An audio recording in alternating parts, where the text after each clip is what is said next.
Apa yang bagus silaturahminya, insya Allah 7 keuntungannya. Pertama, dia akan dicintai oleh keluarga dan sesamanya manusia.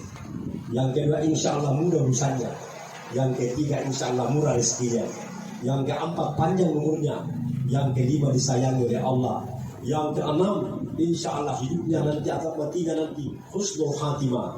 Dan yang ketujuh, jazaa'un ila jannah, balasannya adalah surga.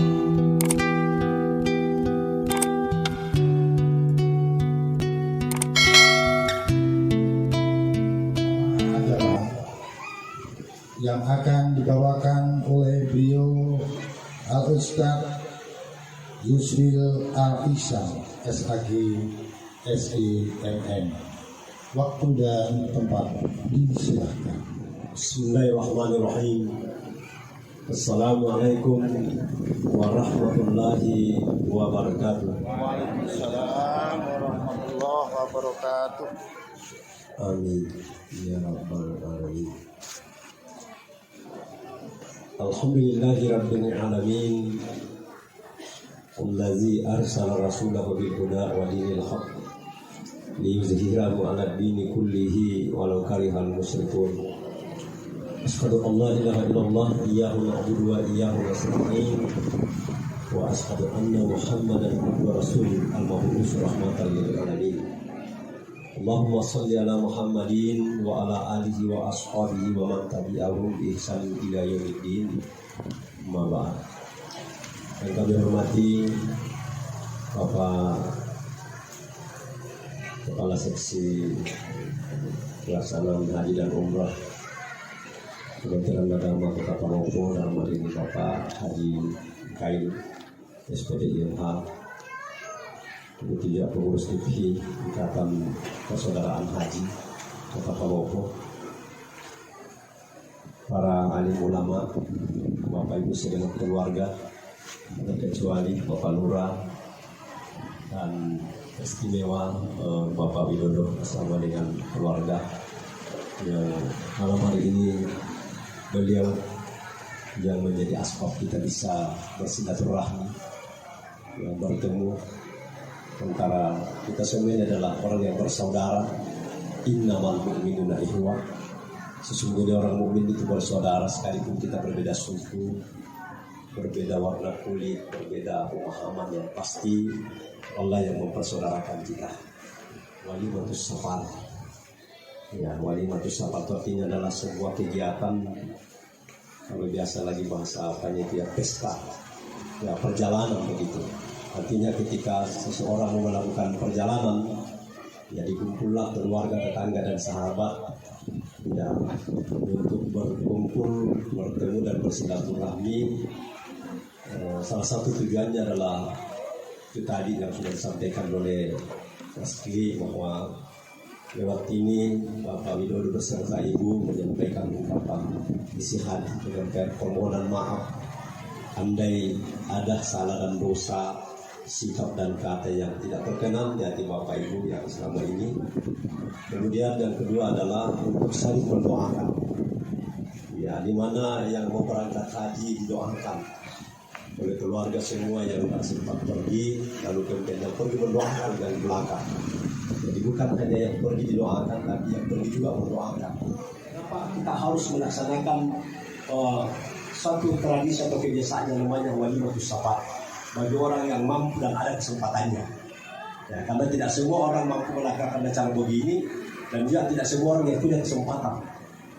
Ya, nah, itu sebabnya kenapa diadakan, karena ini perjalanan haji pertama adalah perjalanan yang cukup jauh, ya. Lalu kemudian waktunya cukup lama, sehingga sangat dibutuhkan dukungan dari keluarga, tetangga dan sahabat lewat doa-doanya dan lewat permohonan maafnya. Yang saya mau sampaikan ini malam adalah persoalan silaturahmi. Karena ini kita bicara tentang silaturahmi ini, bahwa Bapak dan Ibu sekalian, silaturahmi itu penting. Silah artinya menyambung atau menghubungkan, rahmi artinya kasih sayang. Jadi malam hari ini dari semua kita ini bersilaturahmi dengan Bapak Ibu bersama istri dalam mau berangkat ke tanah suci. Kita sambung kasih sayang kita sebelum boleh berangkat, saling mendoakan. Nah, apa keuntungannya orang yang bagus silaturahimnya? Ada 7 yang saya baca dalam buku yang berjudul Dahsyatnya Silaturahmi, tentang hal-hal yang didapatkan orang yang bagus silaturahminya Bapak Ibu. Yang pertama, orang yang bagus silaturahminya insya Allah dicintai oleh sesamanya manusia. Betul tidak? Setuju Ki? Atau kita tidak setuju bilang begitu? Saya secara pribadi Bapak Ibu belum pernah saya dengarkan orang bilang begini. Saya tidak senang sama itu orang. Kenapa? Bagus sekali silaturahmi. Pernah dengar begitu orang bilang? Tidak. Yang saya biasa dengar bilang begitu. Saya suka itu orang. Betul dia kaya, betul dia pejabat, betul dia pintar, betul dia cantik dan ganteng, tapi bagus di silaturahmi. Tidak sombong. Orang cerita baik Pak. Orang senang sama kita kalau bagus silaturahmi. Ya. Jangankan orang yang bersaudara dengan kita, sekampung dengan kita, orang di luar kita pun, kalau bagus hubungan silaturahmi, mereka senang, mereka cerita baik tentang kita. Itu satu. Yang kedua, orang yang bagus silaturahminya Bapak Ibu insya Allah mudah urusannya. Mudah urusannya. Kenapa mudah urusan? Kan kita ketahui ini sangat susah di antara kita menghindar daripada yang namanya urusan dengan sesama manusia. Maka siapa yang bagus silaturahminya insya Allah mudah urusannya. Kenapa? Pertama, banyak orang doakan dia, mudah-mudahan lancar urusannya. Yang kedua, kalau ada sesuatu yang harus diangkat dan tidak mampu diangkat, bagus silaturahmi sama tetangga dan orang lain, datang lagi orang bantu diangkat. Ya, yang ketiga, ada sesuatu yang harus kita kerjakan tapi kita tidak tahu cara kerjanya. Ketemu kita orang yang pintar, dia bilang begini cara kerjanya. Selesai lagi bisa. Ya Bapak Ibu. Bahkan ada orang yang tidak tanggung-tanggung korbankan uangnya, hartanya kepada siapa disebabkan karena bagusnya silaturahmi. Ya Pak, saya sering lihat itu. Dia tidak pikir uangnya dia kasih hanya karena bagusnya silaturahmi dengannya. Makanya itu dikatakan orang yang bagus silaturahminya insya Allah mudah urusannya. Yang ketiga, orang yang bagus silaturahminya Bapak Ibu insya Allah murah rezekinya. Murah rezekinya. Kenapa? Karena Nabi sudah katakan dalam satu hadisnya yang artinya siapa yang ingin dimudahkan rezekinya maka sambunglah silaturahminya. Karena rezeki itu Bapak Ibu Allah berikan kita lewat sesama manusia. Sampai ulama mengatakan 98% Allah berikan kita rezeki lewat sesama manusia. 2% saja yang langsung dari Allah kepada kita.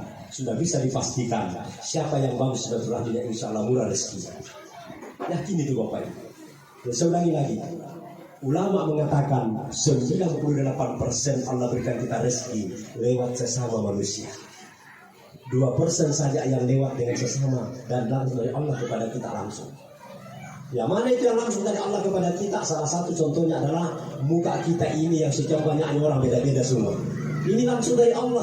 Allah yang bikin itu dalam kandungan ibu.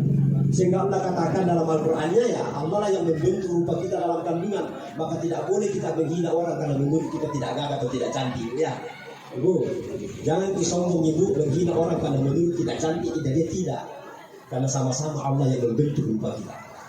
Saya terkadang saya bilang, seandainya saya yang bentuk atau mama saya, pasti saya bilang ini telinga saya tidak lebar sebelah. Pasti tidak lebar sebelah. Tapi Allah yang menciptakan begitu mau diapa, maka jangan pernah menghina orang hanya karena menurut kita tidak cantik, tidak gagah. Karena juga dan buatannya Allah Subhanahu Wa Taala. Itu langsung dari Allah Pak, bukan diminta. Yang kedua, salah satu di antara contohnya yang langsung dari Allah adalah suara yang bagus seperti tadi Haji Sahrudin.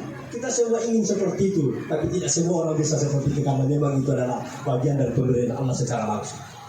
Baiknya. Nah, makanya itu harus kita yakini itu. Nah, yang keempat, bahwa insya Allah orang yang bagus silaturahminya ini kata Rasulullah, siapa yang ingin dipanjangkan umurnya yang artinya hadis, maka perbaiki dan sambunglah silaturahminya. Insya Allah orang yang bagus silaturahminya Bapak Ibu dipanjangkan Allah umurnya. Dan itu sudah banyak kisah yang saya baca. Ada orang yang tinggal sepekan umurnya harus dicabut malaikat maut nyawanya sesuai catatannya. Tapi selama sepekan atau 1 minggu itu betul-betul dia memperbaiki dan menyambung silaturahminya sampai malaikat Allah berkata kepada malaikatnya, malaikat undurkan waktu kematiannya 20 tahun lagi baru mencabut nyawanya. Ada bukunya Pak di rumah saya. Dijelaskan itu. Orang yang tinggal sepekan dicabut nyawanya, tapi selama sepekan itu betul-betul dia perbaiki silaturahminya, Yang ditempati bersalah dia datang minta maaf. Yang lebih hebat lagi, yang bersalah kepadanya dia cari, lalu dia datang maafkan. Maka itulah sebabnya Allah bilang sama malaikat, di sini jangankan kita berbicara yang bersalah sama kita dimaafkan, sedangkan datang kepada kita belum tentu kita maafkan. Ada orang sudah sadar dia salah datang minta maaf, maafkan saya Bapak Ibu, ternyata saya salah. Apa dia bilang? Jangan masuk surga bagi dirinya. Kenapa? Orang yang tidak mau memaafkan orang lain sama dengan dia sudah menutup pintu surga untuk dirinya. Nah, jadi kalau Bapak Ibu nanti di sini ada yang mungkin menurut kita Bapak Widodo beserta Ibu Zulastri bersalah sama kita, lalu kemudian dia sudah minta maaf lewat Pak Mas kita, kita tidak maafkan, maka sesungguhnya kita sudah menutup pintu surga untuk diri kita sendiri. Ya, nanti saya kasih ke Bapak Ibu ya. Silaturahmi. Kenapa? Karena salah satu namanya Allah itu adalah Ar-Rahim. Apa itu Ar-Rahim? Maha penyayang. Maka insya Allah orang yang tersambung silaturahimnya disayangi oleh Allah. Pak, penting dipaham Pak, supaya kita jangan selalu tanamkan rasa benci sama kita, sama orang hanya karena berbeda keinginan, berbeda organisasi, berbeda pemahaman, berbeda suku, jangan. Bahaya. Ya. Yang keenam, orang yang bagus silaturahminya ini insya Allah nanti penghabisan hidupnya adalah husnul khatimah. Husnul khatimah. Bapak Ibu mau husnul khatimah? Jadilah orang yang pemaaf dan suka minta maaf sehingga silaturahminya tersambung. Jangan jadi orang pendendam. Karena Rasulullah SAW katakan, al-mu'minu laisa biyakuda. Orang mukmin itu tidak punya sifat dendam. Tidak punya sifat dendam itu orang mukmin, Bapak Ibu. Kalau pendendam sesungguhnya kita bukan orang mukmin, kata Rasulullah. Ya, makanya saya sering bilang gini, hari ini banyak orang yang hanya sibuk berpikir dan berusaha bagaimana dia hidup enak, lalu dia lupa berpikir dan berusaha bagaimana dia bisa mati enak. Nah, mati enak dalam Islam itulah husnul khatimah, penghabisan hidup yang baik. Itulah yang namanya mati enak. Dan salah satu syaratnya untuk mendapatkan husnul khatimah adalah memperbaiki dan menyambung silaturahmi. Itu sudah jelas dari. Dan yang ketujuh, insya Allah orang yang bagus silaturahimnya ini tidak ada lain balasannya kecuali jazaa'un ilal jannah, balasannya adalah surga. Makanya ulama mengatakan silaturahmi itu adalah tali penyambung ke surga. Sehingga siapa yang terputus tali silaturahimnya, maka terputus tali penyambungnya ke surga. Hati-hati Bapak Ibu. Nah, sekarang ini banyak orang yang putus tali silaturahimnya, lalu dia tidak mau memaafkan, dia minta maaf. Bahaya Pak. Saya baca hadis itu Rasulullah SAW katakan begini, saya sampaikan tadi malam di tempat takziah. Kata Nabi, isnani la yanzurullah kama yawmal qiyamah wa rahim wa jarus su'i. Ada dua orang nanti yang Allah tidak mau pandang dari kemudian. Walaupun salatnya bagus, sedekahnya banyak, sudah berapa kali haji, bertahun-tahun pergi umroh. Ya, karena ada juga di antara kita ini sudah berkali-kali pergi umroh. Tapi berapa kali pun Bapak Ibu haji umroh, kalau terputus tali silaturahimnya, tidak akan dipandang oleh Allah. Makanya Nabi katakan isnani la yanzurullah ama yaumal qiyamah qatir rahim. Orang yang Allah tidak akan pandang nanti dari kemudian sebagus apapun pahalanya dan sebanyak apapun kebaikannya adalah orang yang putus tali silaturahimnya. Tidak mau saling memaafkan. Yang merasa benar tidak mau memaafkan, yang merasa bersalah tidak mau minta maaf. Nauzubillah summa nauzubillah. Seberapa banyak pun kebaikan kita Bapak Ibu, Allah tidak nilai. Allah tidak pandang kita nanti dari kemudian. Makanya jangan sombong dulu, merasa sudah banyak amalnya. Jangan. Hati-hati Bapak Ibu, karena dia juga sombong. Merasa salatnya sudah bagus, merasa puasanya sudah bagus, hajinya berkali-kali, umrohnya setiap tahun, sedekahnya banyak. Tunggu dulu Bapak Ibu sekalian. Hati-hati. Ya, ini Allah dan Rasulnya yang bilang. Coba kita dengar ceramahnya Ustaz Abdul Somad, dengan tegas dia bilang begitu. Ya. Yang kedua, yang Allah tidak mau pandang nanti dan kemudian walaupun dia bagus sholatnya, lalu sedekahnya banyak, sudah berapa kali pergi haji, umrah berkali-kali, Allah tidak mau pandang nanti dan kemudian. Siapa dia? Wajarus su'i, tetangga yang jahat sama tetangganya. Karena ada juga tetangga itu jahat sama tetangga, tidak bisa tidur tetangganya gara-gara bicaranya, gara-gara sifatnya, na'udzubillah. Makanya dalam sejarah dijelaskan, dalam kisah hadis ada seorang laki-laki datang kepada Rasulullah bertanya, apa dia bilang? Coba dengar dulu. Apa dia bilang laki-lakinya? Rasulullah, ada tetangga saya ibu-ibu. Kalau saya tidak salah ibu-ibu perempuan Pak ya. Begitu Bapak. Ya, jadi ada tetangga saya ibu-ibu ya Rasulullah. Bagus sekali sholatnya, sedekahnya banyak, tapi jahat sama tetangganya. Apa kata Rasulullah? Neraka tempat tinggalnya. Ibu, jelas sekali ya Bapak. Walaupun tadi ibu-ibu yang datang tadi bapak-bapak juga begitu. Jadi dia katakan, ada tetangga saya Rasulullah, sholatnya bagus, sedekahnya banyak, tapi jahat sama tetangganya. Nabi katakan neraka tempat tinggalnya. Inilah yang Bapak Ibu harus sadari. Jangan bangga dan sombong dengan pahalanya yang banyak. Kebaikannya kalau ada yang kita lakukan begini, tidak masuk surga kita. Lalu dia bilang lagi, selanjutnya ya Rasulullah, ada juga tetangga saya, ibu-ibu juga, berarti masih tetap perempuan itu.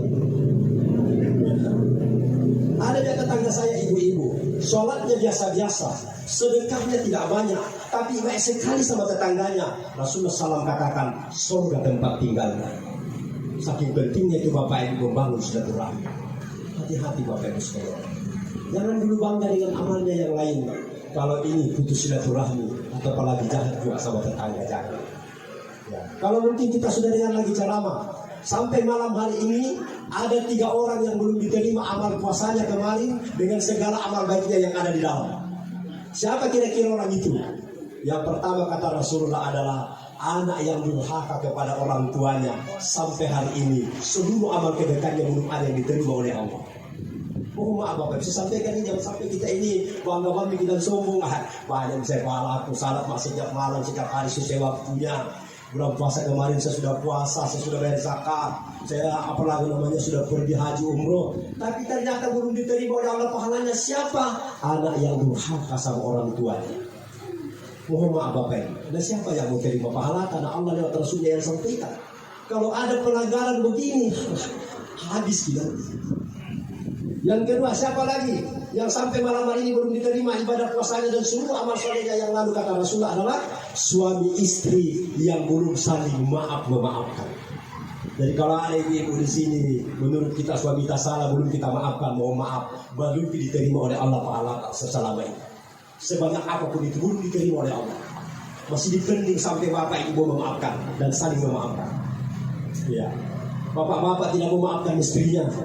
Maaf, maka saya bilang salahnya apapun suami kita ibu sama kita, salah apapun istri kita sama kita bapak, maka kalau ingin diterima amalnya, maafkan dan salinglah memaafkan. Baik yang masih bersama maupun yang sudah cerai. Ya, begitu. Dan yang ketiga, yang belum diterima amal solehnya sampai dikata Rasulullah, biar bapak mohon maaf, Bapak Widodo beserta ibu, biar pergi bikin haji, pulang bikin lagi nanti haji, tapi belum diterima pahala kalau masih ada dua intan, belum pikir saling masih ada dosa atas sama orang tua. Yang kedua, belum pikir saling memaafkan. Yang ketiga, kalau ada orang-orang Islam yang belum saling memaafkan, maka belum diterima pahalanya sampai malam hari ini. Jadi walaupun nanti ini kita bekerja terus, beramal terus Bapak Ibu siang malam, tapi kita belum saling memaafkan dengan orang yang menurut kita tempati bersama-sama kita, amal kebaikan itu belum diterima oleh Allah.